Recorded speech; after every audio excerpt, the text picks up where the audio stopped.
Hi, Steve Stine from Guitar Zoom here, and I'd like to help you a little bit. If you're not very familiar with alternate picking, I want to give you some tips on how you could start practicing to develop that.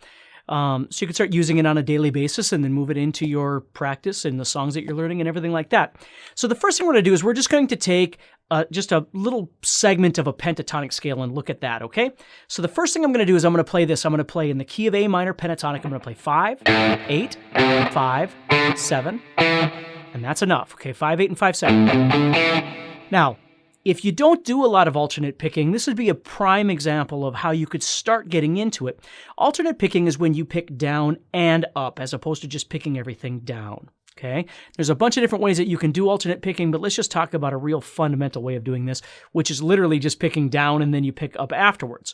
So instead of going down, down, down, down, and making a little pattern out of this,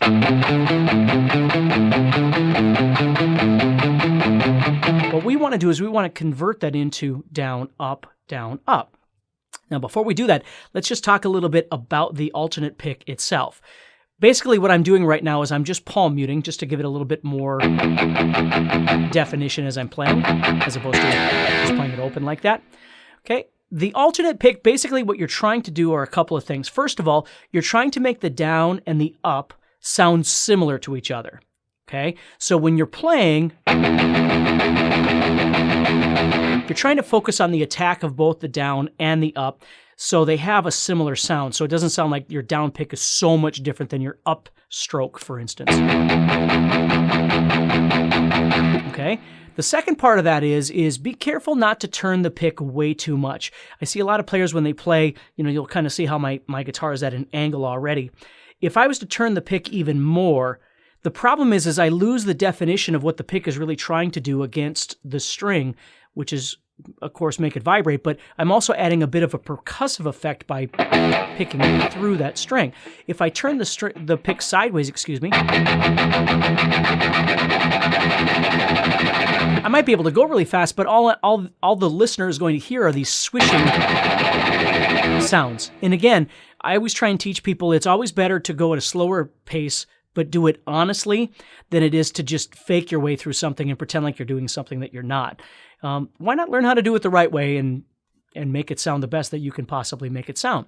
So you'll notice that, again, the guitar is at a bit of an angle. So my pick is a little angled because I'm coming across straight, okay? So I do have a little bit of an angle on the pick to the string, but it's not ridiculous. And that's what I want you to think about a little bit. Again, you have to go by what feels good to you depending on the pick that you're using and the angle that you're most comfortable picking at, that sort of thing. But try and get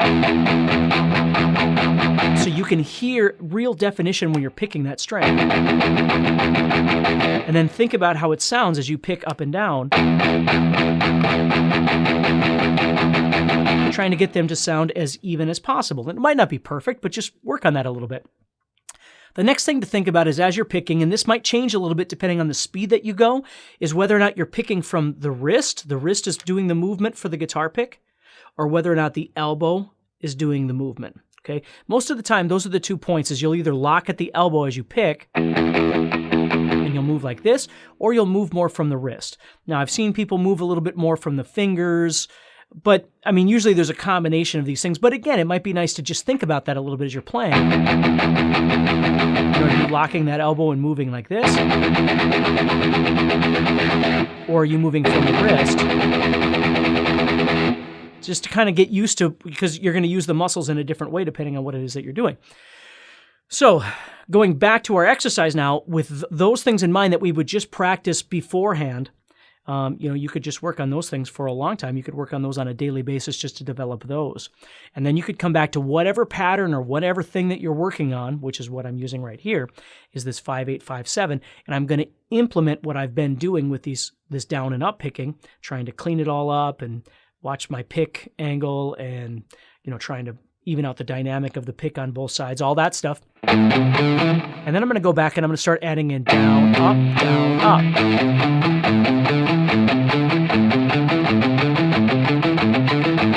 And as I'm doing this, it's really important for you to try and learn how to relax your muscles. Okay, a lot of times as you start practicing something, especially when it's new, you'll have a tendency of tightening up and tensing up. And the problem with that is that you're going to wear out a lot faster and you're going to cause yourself a lot more pain in doing that. So the trick is to always try and stay as loose as possible as you're playing. And again, this is where you're going to start figuring out whether you move more from the wrist or whether you move more from the elbow or the bicep, depending on how you want to look at it, to try and do this sort of picking.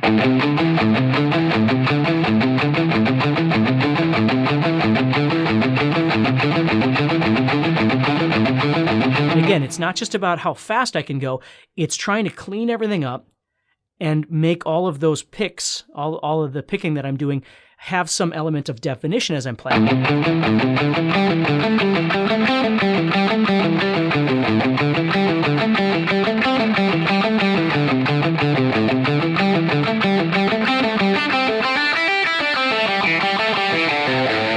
You see?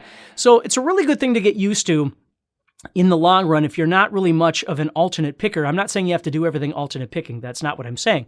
But it's nice to have the availability. I always think of it like, having one leg versus two. There are certainly benefits to having both legs functioning, to move faster and more efficient and that sort of thing.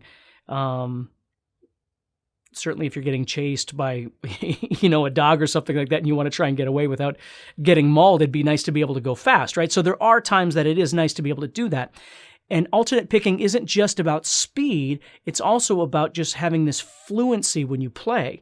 Where a lot of times what's really cool about down picking is down picking gives you kind of a real sort of, I call it Cro-Magnon. It's a real kind of heavy to feel when you're playing.